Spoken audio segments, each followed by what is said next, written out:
to Silver Tongue Saturdays. I'm Patricia Caspers. I am the editor-in-chief of West Trestle Review. I'm so happy that you are all here. A few reminders before we get started. If you could make sure that your cell phones are turned off. There are bathrooms out the hall, and there's a sign-up sheet for the open mic in the corner. And the open mic won't be recorded if you have any concerns about that. Let's see. I want to give a big shout out to the City of Auburn and the Auburn Arts Commission for funding this reading and also for volunteering to help with the setup. I really appreciate it every month.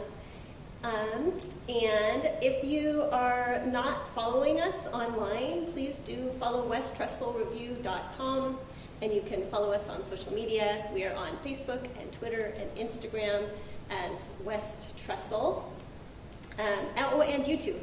So give us a like, give us a follow, give us a shout out. We appreciate all of that. Silver Tongue Saturdays is the first Saturday of every month in Auburn, California at 5 p.m., 1225 Lincoln Way, which is City Hall.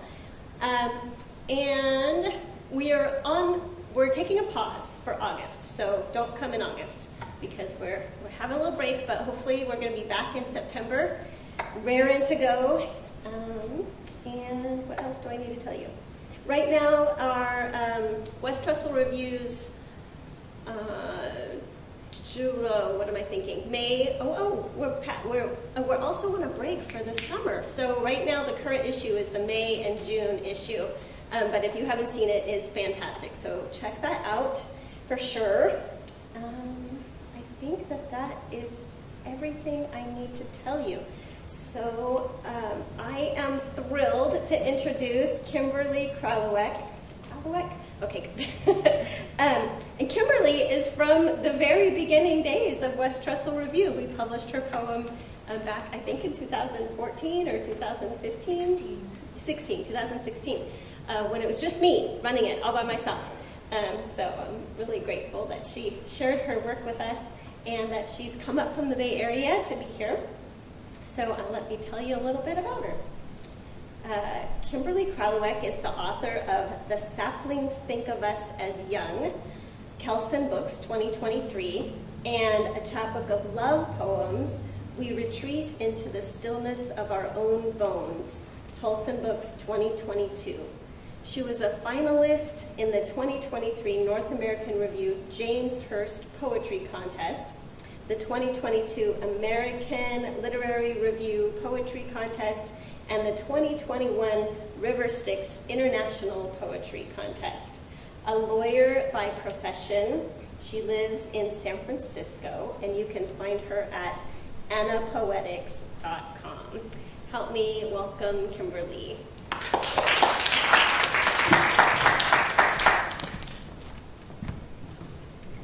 Thank you, Tricia. I really appreciate the fact that you invited me to be here. Thanks to everybody in the room and on the screen for coming today. I'm particularly grateful to West Trestle Review because this journal published my very first poem. My very first published poem appeared in West Trestle Review in 2016, and I could not have been happier about it then, and I'm very happy to be here with you all now. And this is also, I feel like this is my old stomping ground, this area, because I grew up in the Central Valley in a town called Porterville, which is about halfway between Bakersfield and Fresno. And then I went to school at UC Davis. And a lot of my poems, a lot of my work take place in this part of the state, as well as in San Francisco, where I moved in 1996. And so I'm going to read from my new full-length collection, The Saplings Think of Us as Young, which just came out it's May 26th, so just over a month ago, from Kelson Books in Portland. And this is my first in-person reading since the book was published, so I'm really excited to share some of the poems with you. A lot of the poetry in my book concerns the climate crisis, climate change. which is so visible to all of us in California, like even today, this ridiculously hot weather we're having. So in the poems I'm going to read, you will find storms and drought and fire and earthquakes and also the pandemic. I have a number of early pandemic poems written right at the beginning when we were all under shelter-in-place orders and social distancing and all of that sort of stuff, which you all, everybody experienced. So I'm going to start with the opening poem of the book, which is set in San Francisco. It's called Beauty Always Extracts a Price. All the world is an urgent fire warning. Purple lightning in human profile, caught in glorious photos of famous skylines. Who knew its jaw was so strong? Every morning the freeways compose their original preludes. Pieces of asphalt crack and unearth themselves from the streets.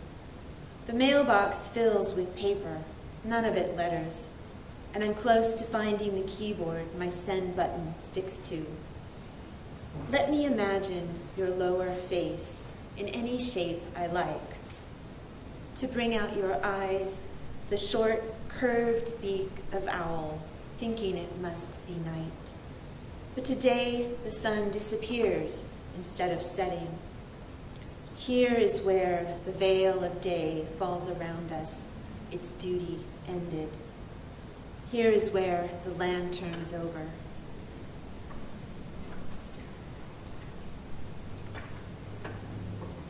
And my next poem is called We Must Learn Not to Want What We Love. Storm comes, a smell of orange lamplight. We listen to odd bird calls, a lower pitch, sparrows on the verge of evolving. Maybe they'll never alight. They will nest in the air, a new level. My own is so high, I worry constantly about falling. Though your cheek rests against my closed eye, your skin warm as if sun enthralls it. A potted plant droops on the porch. I remind myself, these clouds are water, not smoke. Their shade is too pale, and their rain falls so straight the windows stay dry, an effect of increased pull of earth. Remember, few creatures can live on sunlight alone.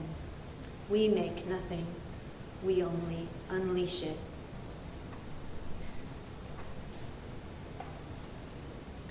And the next two poems are about their real-life memories of interactions with friends relating to the human perception of all of these changes around us.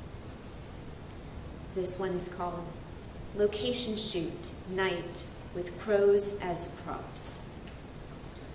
It's not spring with its feathered pink. Our shadows are dim, crouched under the starlight. We're in a movie, my friend says, all the time, like right now. Nothing is reflected in the pooled remnants of rain. A low decorative fence encircles the ash tree trunks. It's hard, almost impossible for some people to imagine this, she says. We talk like we're saying movie lines to each other. I watch her long strides, her old vans, self-consciously kicking up rocks. Then she says, "The movie's over, by the way." I feel again what several people told me did not exist. A flock of crows lands in the ash. Their blackness is the weight of night air, the thinking of wind. No, it isn't, I say, like it's up to her. We pick through the mud, hearing voices of skinned bark. The crows take flight, and the air pressure drops on the ground. This next one is also based on a real thing that happened. My mistake was thinking every storm would be the same. Either my instincts are off, or the yard's acoustics have shifted. I wonder if leaves bitten out by larvae or slugs are instead pernicious wilt. A bumblebee lands on my shirt, just above my right breast, swept on an odd-angled wind. I'm alarmed by the stinger of legend, the warnings of elder humans. I force myself to watch the bee with a child's sense of dimension, as if I'd turned to walk down a street I'd only driven on before. The houses and fences, larger, unfamiliar, the dandelion stems knee-high and covered with aphids. The bee clings to my shirt. Its long legs are splayed, the segments fuzzy and tipped with large claws. There's no stinger that I can see. It's so still, maybe it's sick. Years ago, the trees all blossomed in January, and already my friend said, "We're doomed." I didn't want to believe her. I was annoyed, in fact, that she'd say this. The bee's wings are an aged, stained glass. I tell myself this wild creature wants to quietly hug me.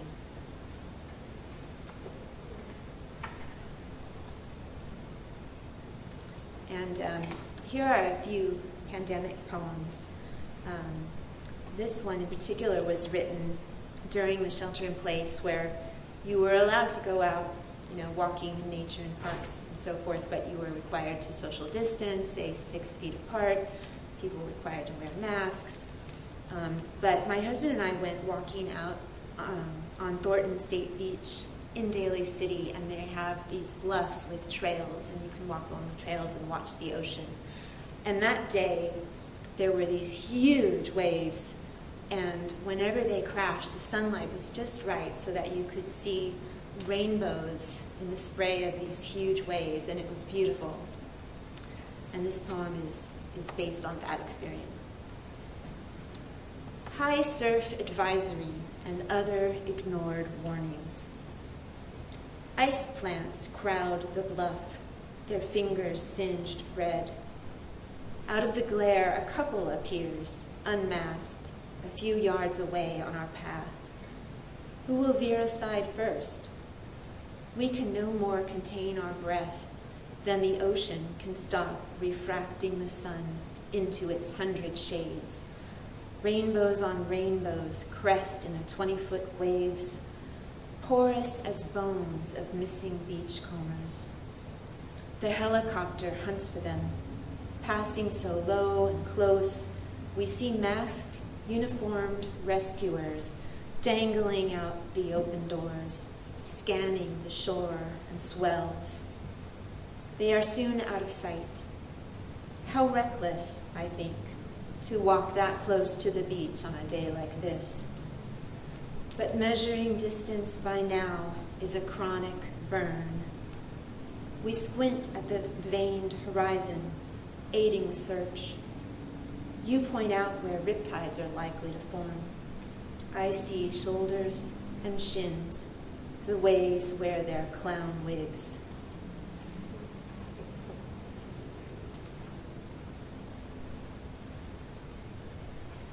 This is another pandemic poem during the shelter-in-place. I knew the flavor of apple, but not its sweetness. A year east of today, the word ash was singular. I had not yet decided to spend lockdown cleaning out the garage, or found the garbage bag of tattered blankets, once my grandmother's. Too dirty and worn to think of using or even donating, my choices were keep or trash. For 20 years, I chose keep after keep. I spent time digging in planters. Flowers I thought were wilted were covered in ash. My hands bruised where I touched them. Later I forgot and thought it was dirt, but it wouldn't scrub off. We humans and our sad little labors, the trees decide what stains, as does fire inside the trunks. When she died, I asked my dad if all flags were lowered for her, and he told me the truth. What famous death had I heard of at that age? All I can know right now is the dropping of cloth to the ground, plural as ash. As you know, there were also a lot of wildfires in California during that first year of the pandemic. This poem is called I Sleep at the Far Edge of the Bed, Crowded by Nothing. The days bloat with time no books can fill. Whenever the doorbell sounds, I jump, a shrill rush of heat. Then the countdown clock restarts. The girls next door pull snails from their shells, and their mother thinks she knows why. She talks to me over the fence, every day tossing out new reasons. Who am I to second guess her? They cover the lawn with glass. Last summer's plums still hang on the tree, wrung to nothing but seed and skin. Pallid swallowtails cling to the rot, while the bird bath blinks at the hawks above. I think they understand the bleached language of thirst. All other water in the yard has dried. I feel a rippling blue longing. At night, I imagine old rainbows, gone gray, unable to follow rain. My steaming cup is empty. The cat's dream tugs like sobs in my lap. And I have another pandemic poem that I want to share with you, even though it's not in my book. This one takes place in San Francisco, and it's called Last Exit from 24th Street Mission, which is the BART station nearest my house. Dull dresses of sound pull into the station, surrounding the train cars, reminders of fog. Everyone misses the passengers, the private pyrotechnics in their chests. What's left is the wandering, parks with painted circles on the grass, empty glass skyscrapers, the mass of multi-county health department orders. Atmospheres mount the escalator stairs, and still the pigeons peck in endless orbits underground, as if trapped or too wary to find their way out. Along the sidewalk, the dandelions close their gold brooms. No one sees the void that roars up behind them, leaning forward in the rush. The sky's forehead burns. Nothing shivers brutally.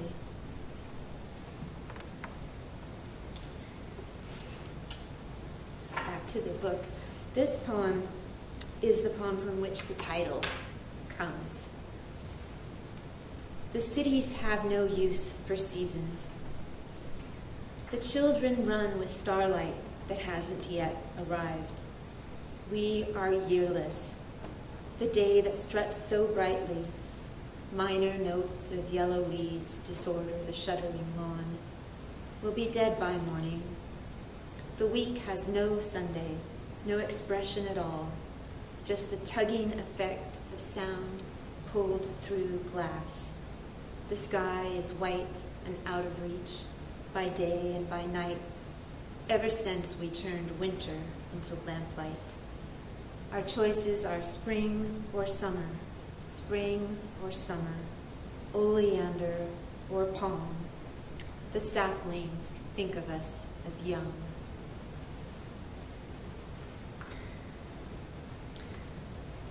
And now I'm going to read a few poems that were definitely influenced by and take place in the Central Valley near where I grew up. And they include both imagined events as well as elements of real memories of that place. An oral history of the last earthquake in the San Joaquin. The valley formed from crustal plates retreating. Then roads came, gridding the acres into farmland, centuries of fruited, stinging scrapes. One day the hills flattened, a forced relocation of cattle, asphalt, and oak. Then a clear sight line opened to the coast, and the unburnable Pacific almost stilled. Anything called red is too dark to write on, but this was the color of the sky that year, when days no longer fully ended, and every switched-on lamp swelled up with dark. The planes flew on, chalking their ghostly marks. The pilots thinking, when we weigh nothing, we cannot fall.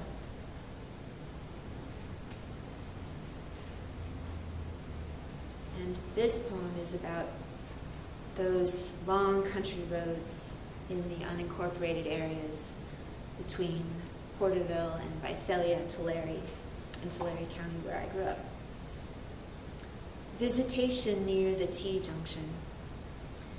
Deep in the orange groves, where Avenue 208 meets Road 208 but does not cross, I make a left, signaling to absent traffic. These roads eventually bend, though the map shows them grid straight. My dad once told me this anomaly corrects for the curvature of the earth. I don't think many people actually know this. At speed, the car distorts the corridors of green. No one sits next to me, gives inaudible directions. Someday the groves will be abandoned by their investors, piles of chopped wood where each tree now stands, laden with heavy fruit. As I pass, they make an offering of their leaves. This next one is also in unincorporated Tulare County. Passing the dead cows before the rendering truck arrives. I'm doing 80 on Avenue 152, just outside of Tipton, and 3 or 4 dead cows have been dumped by the side of the road. A single brown hoofed leg stands stiff in the air, and now in my mind, as rows of green alfalfa flicker past. Images like these want to beat me. I used to look at roadkill on purpose to steel myself to death. That strategy didn't work.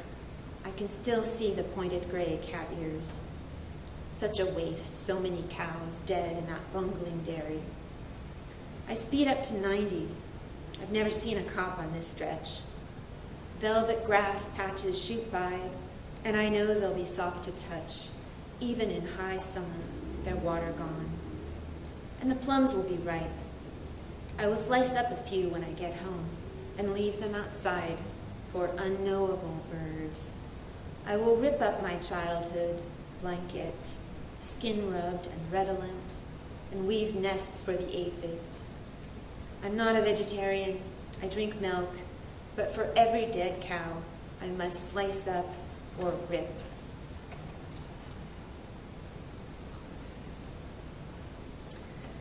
My next poem is called Duplex for the Dead. And a duplex is a poetic form developed by the poet Jericho Brown. And the name duplex comes from the couplets in the poem. And then there's also a repetition of lines that happens in a duplex poem. So, duplex for the dead. When I read of extinction, ink whitens. Sometimes all the truth does is bleach color. All the light does tonight is leach color from the wine, Merlot in the glass, caught mid-spill. A base use of reflex, a spilling glass caught. Our air was pre-breathed by unknown past lungs. Several pasts hang here in the pre-breathed air. A cloth slowly sops up the spilled liquid. In the slow speed of cloth absorbing spilled blood, we make dinner with holes in the roof.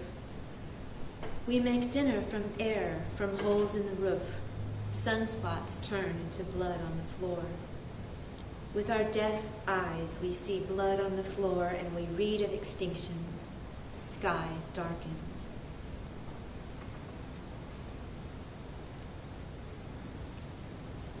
Now, in this next poem, we're back in San Francisco. Some people kept using their fireplaces, even on non-burn days. The towels stacked in the closet would never again unfold.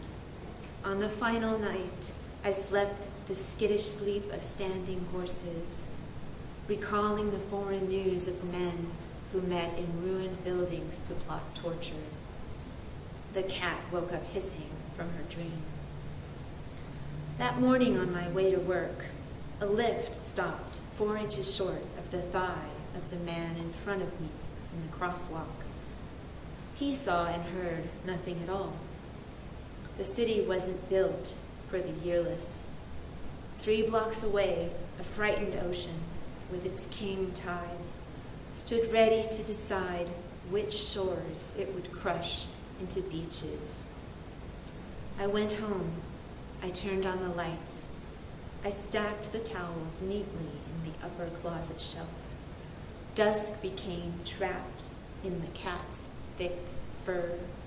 I used water to dry with and air to wash.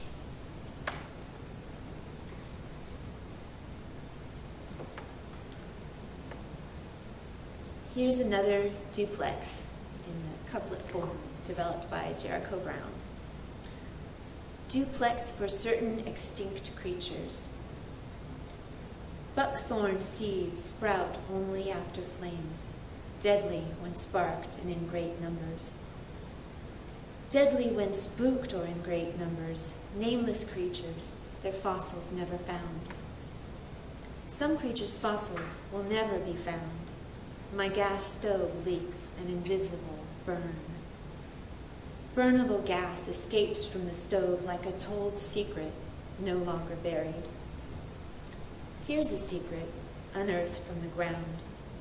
It's still light between tightly stacked shale. The stacked stone over the stove absorbs light from my candle burn. It's the age of smoke. I know this about the ancient age of smoke. Some seeds evolve to grow in spite of fire.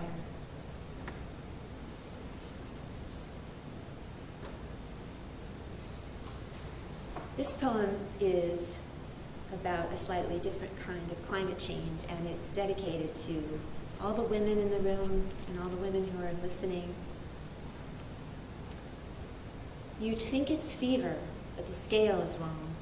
A personal kind of climate change causing the globe to warm. The moon grows redder and farther away, chipped off perhaps by asteroid or shifting plate over plate, the Earth's last meal. I no longer trust the outside air. Something erupts from a core I didn't know I had. Soon I'll sign my name with heat instead of warmly. Could I harness it, turn it off and on? My paper darkens as I write, melding the far with what's near. The ground shakes as if all the world's poets were knowing at once. Elegance means the shape of the dried rose. The finch died because we put food out for it. I hear nothing but snow melt trying to flow. What a place this is. How long can we think of ourselves as young? And then this is the last poem from my full length that I'm going to read, but I have one more to read after this one.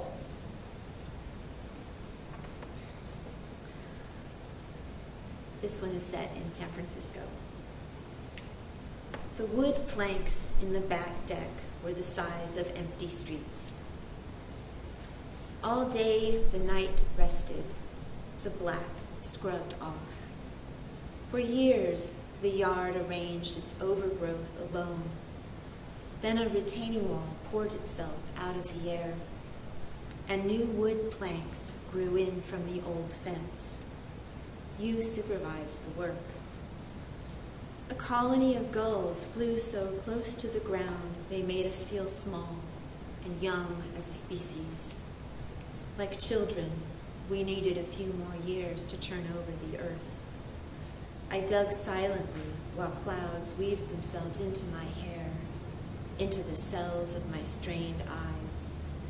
They wanted me to see them, but your masked face, as you dug beside me, was my revelation, altered just enough to be unrecognizable, just enough to be beautiful. And the last poem I'm going to read is the one published by West Trestle Review, my very first published poem back in 2016. It is in my chapbook, which was published last year in May of 2022 by Tolsun Books. And I'm just so grateful to Trisha for inviting me into her lovely journal and giving me that encouragement at a moment when I really needed it. Thank you. The poem, or I should say my chapbook, is a sequence of untitled love poems written during a time when my husband was undergoing treatment for a serious illness, and he's all great now, but the love poems are still there. Inscription. A portrait of dawn hung in the sky. The seagull calls became my blush, bruises like plumage. Then I renamed you, the growth of pampas grass among the dunes. The dunes took the shape of your morning. I could no longer hear their movements, nor was the wind persuaded to carry our voices. The heavy ocean doubled in its mirror, turned our memories into sand. Rewrote them all in its silver words. At night, we touched the clams, asked some of them to open. Thank you. Thank you. Do we have any questions for our poet?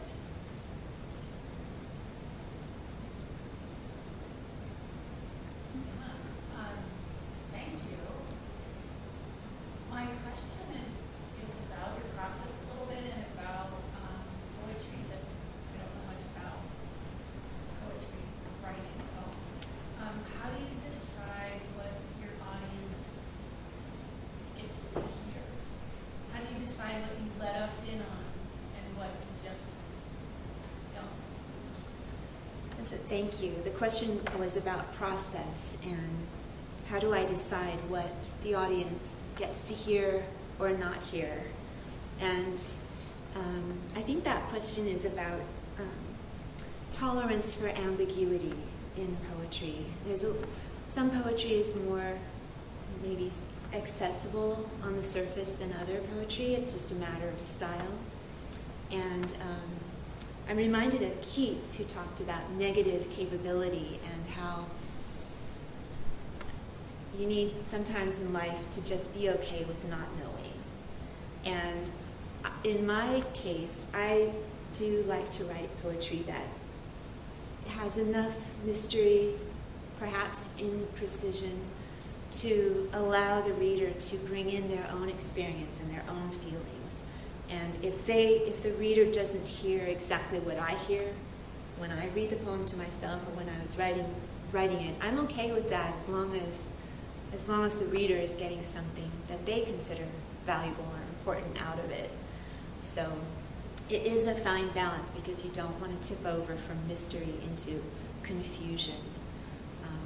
So it's something that I work on a lot and I've thought about a lot. And this decision, this line that you draw between giving the contextual background, like I gave for some of my poems today before I read them, and letting that go to the side, letting the reader bring in their own context a little bit.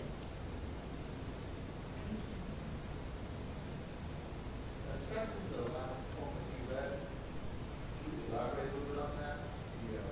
The context of the genesis. The question is about the second to last poem I read, which is the last poem in my full-length collection. The wood planks in the back deck were the size of empty streets. So there are some elements of real life in this poem that I chose not to put in because I wanted some of the mystery to stay for the reader. But my husband and I did indeed have our deck replaced a few years ago, and it was quite the process of pulling up all the old planks and putting in the new planks. And it sort of happened sometimes while we weren't home and while we weren't looking, we would come back and the planks had appeared in the deck. And then when the pandemic happened and we started spending so much more time in the backyard on those planks and noticing the birds overhead, which is not something, to be honest, that I ever spent much time paying attention to. What wildlife is flying overhead in my dense urban neighborhood, you know? And there are seagulls, and there are hawks, and there are turkey vultures, and they make the amazing shapes up in the sky. And so when we were outside doing stuff in the yard during all the lockdown months, I noticed more of that, and I decided to try and write about it, about those feelings, about the changes that were happening that were not really under our control, and imagining that the planks were growing in of their own volition into our deck. That's beautiful. Thank you.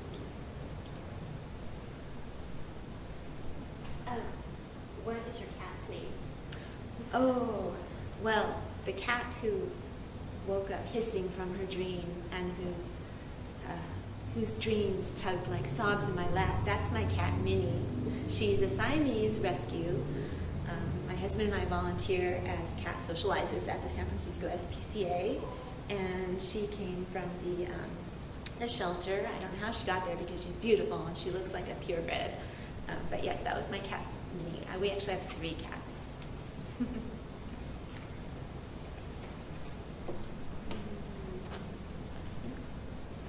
Thank you. Thank you so much. Thank you.